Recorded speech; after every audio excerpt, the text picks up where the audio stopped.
Hey guys, it's Natasha Wright. Thank you so much for tuning into my channel. It's been a while. So happy to be back with you. Today we're going to be discussing why I chose recruiting, and then I'm going to have a part 2 of this actual series.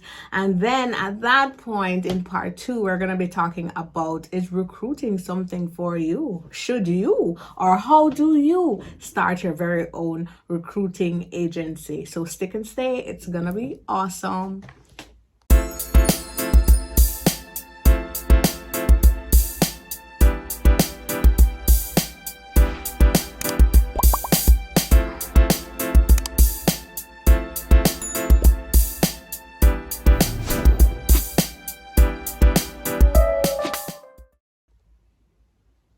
So guys, I remember in 2020, this is in the middle of the pandemic.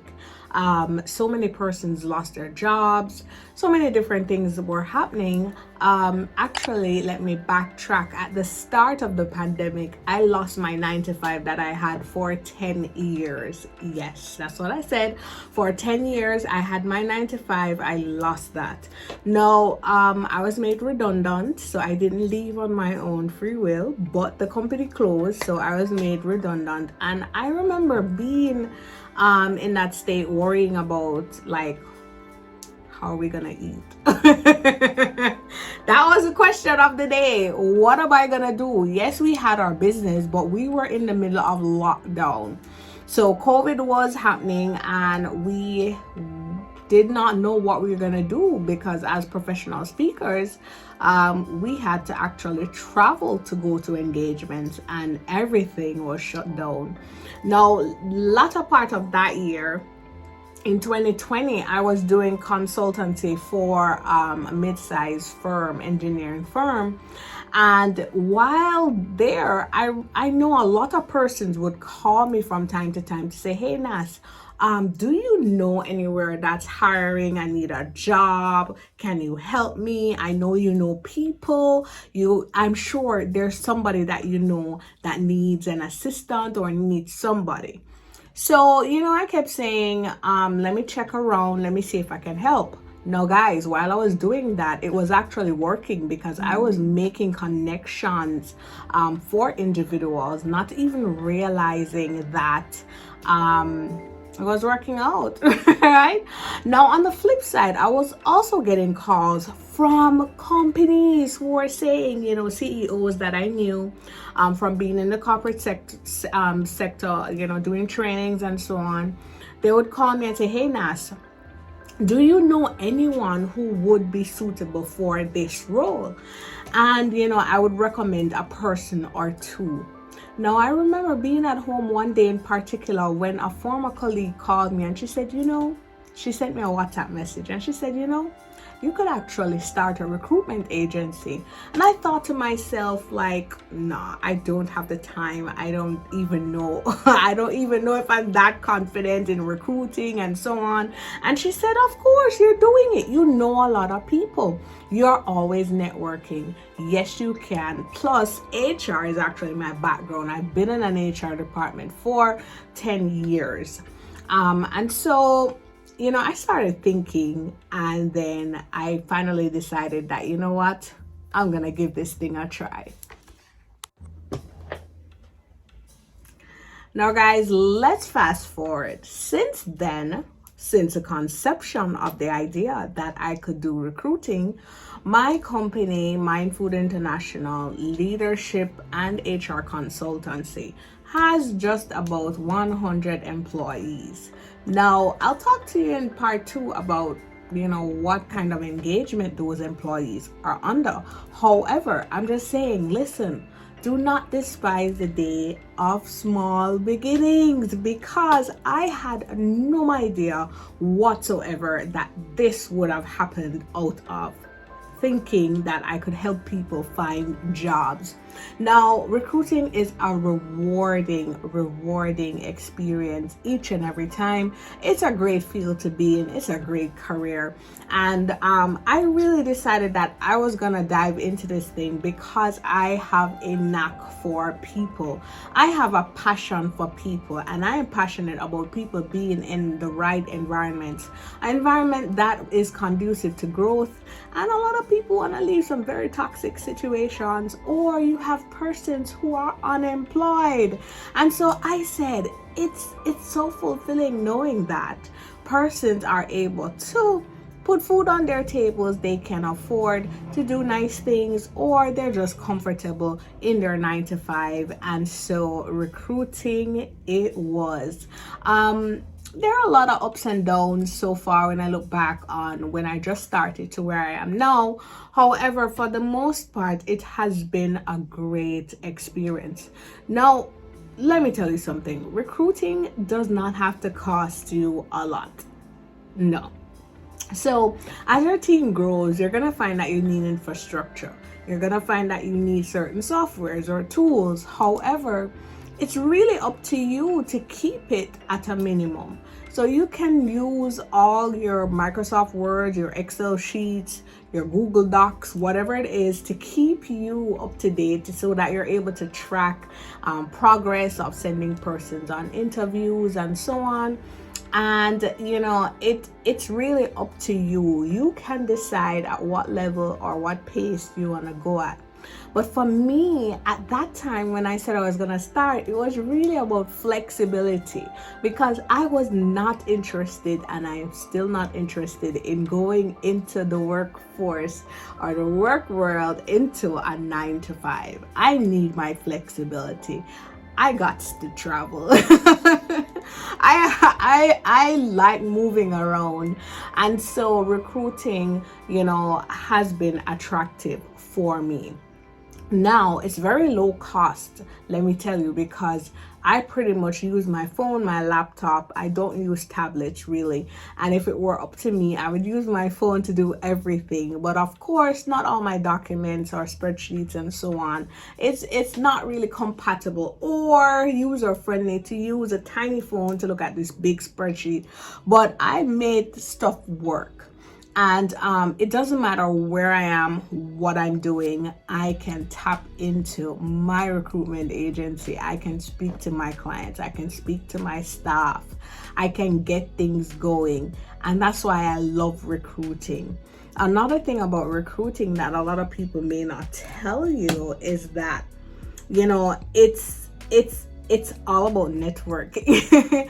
So if you're an introvert, that's absolutely fine. I am naturally an introvert, but I can actually operate on an extrovert plane, if you understand what I mean. So I can do it for a while. So when I go to my speaking engagements, I can converse with everybody. I can hype the crowd up. I can have a great session, and then I need to refuel. That's absolutely fine. Nothing wrong with that. But you have to network. It is a must. You gotta find clients. You will find persons who need jobs, but you have to be able to have those conversations to say, hey, I'm a recruiter. Do you need someone, in your business right now to help you with a particular role? Is it that you have a role to fill? Do you have a project you need some extra hands on? I have to be able to have those conversations and then turn around, have the conversation with an individual about what this business owner wants. Guys, let me tell you something. It is so easy to help individuals fill these roles if you know what to look for, if you have a strategy, and if you have even an ounce of HR background. And so, recruiting again has been a fulfilling experience for me, and I know a lot of you may think the same, or you may find it the very same. Now, another thing about recruiting that I want to mention is that it can take a lot of time. Let me be honest with you. When you just start out and you're trying to hit that one placement fee, and for those who don't know, placement fee is actually when you get someone hired and you are, this is your fee for finding that person. So it's a finder's fee, it's a placement fee, whatever you want to call it, recruiting fee. And there are different methods to go about charging. We'll talk about that in the second video. However, when you're just starting and you have one or two persons that you are helping to find a job, it's not as cumbersome as later down trying to fill like 20 different roles. It gets crazy, and sometimes you find that you are filling 10, 20 different roles for one company. It can get really hectic. It can take a lot of time, and so you have to be organized. You cannot get up today, want to work, and tomorrow don't want to make a phone call. You're not gonna make any money. You have to be consistent. You have to be constantly calling persons. You have to be following up. You have to be scheduling interviews. It depends on what type of recruiter you are, or how far, or what your roles dictates. However, I pretty much have a niche where I provide services to small and mid-size level companies, and as such, their demands may be a little bit more than large corporations. And so I will go through the full gamut of setting up interviews, speaking to the candidates, all these different things, and then allowing them to do their interviews, and then I'll just usher the process along afterwards. But the point is, it can take a lot of your time, and if you are not organized, that's where you're gonna get into some serious trouble because you have to really know how to move things along. So after you've had the discussion, then you submit the resume, then you get some feedback, then you shortlist. After shortlisting, then you go to the interview stage. After the interview and the person is selected, then you got to think about the onboarding and all these different things. You have to be on top of everything, especially when this is what is going to be paying you on a monthly basis. Like, the room is so hot that I have to take a break.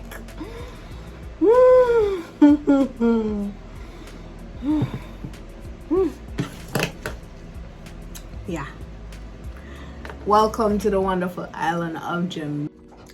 So guys, I did not start my recruitment agency with zilch knowledge or nada background, because of course I mentioned that I was in an HR department pretty much helping with every function for a number of years. And not only that, I would find myself traveling to the States, being at relatives' home. They have businesses, so I was recruiting for them. So I pretty much had a lot of skills in my back pocket.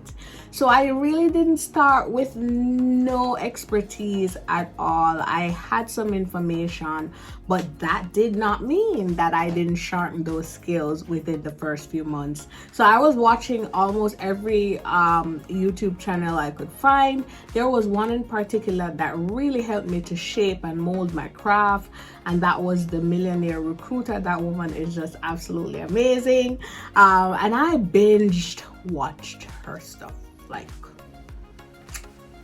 all of them, all of her videos, because I thought to myself, $1 million recruiter, like $1 million a month, that's interesting. I want to do that. And guys, listen, I don't want you to rush the process. Start off with those small recruitments first. Start off small, and then you can continue to grow and expand. Because here's the thing, you want to start off with those small businesses, those small roles, so that you're able to sharpen your skills, get practice, so you know how to have your conversations. You're not afraid. When you find that you're having issues, you would have developed enough confidence to start dealing with these big boys. And so take it in stages. Don't try to rush the process. Trust me, you're gonna feel it really bad if you try to do things or try to move too quickly. And so it was for me constant moving up the ladder. I remember when I got my first huge role, which was a senior level post, and I was really quite taken aback at how quickly I was able to fill that role. We did it like within a week or two, and it was a big payout. And so of course I'm not going to be talking figures right now, but just saying that take your time, learn your craft, so that by the time you get to that level, when you're having the conversation with the CEO or the group HR director or whoever it is, they are going to feel confident to know that you are going to produce, because we have given you smaller ones and you came back and it was successful and we had a good relationship going. So take your time and move up the ladder. I really didn't want to make this video too long, so I'm just gonna jump into it and then close off and allow part 2 to really get to the juicy stuff. But before I started doing the recruiting, I built a database. I built a database of resumes of persons who kept coming to me asking me for jobs. I took time, I went through my email, I made sure I captured all that information. So by the time persons came to me, companies came to me, I already had a listing that I could easily pull from. Now, of course, we go through on a quarterly basis to replenish, but you need something to start with, right? And so I hope I shared with you why I love recruiting so much. Low cost, flexibility. You know, I like to move around and so it works well for me and my personality and the millions of other things that I do. I'm able to recruit and do it at a very quick pace. For those who are really interested in recruiting, you can give me a call, you can give me a DM, something, shout me out somewhere. I usually respond to my messages, even on LinkedIn. You can find me everywhere anyway. And we can discuss more, but you really want to stay tuned for part 2, because that's really where I'm gonna be giving all the tea, all the juicy stuff, because guess what, we are in 2022 and we want persons to be financially well. We want it to be healthy financially, and so I pretty much wanted to share with you how you can build this skill of recruiting to help you, because guess what, no matter what age we're in, they're always going to be looking for people. People are the most important resources that the most important resource that any company can have. Yes, time can never be replenished, or you can't gain it back, but trust me, the value that people bring to any organization surpasses everything. So guys, looking forward to seeing you for part 2. Stick and stay, come back. Thanks for tuning in, guys. Bye.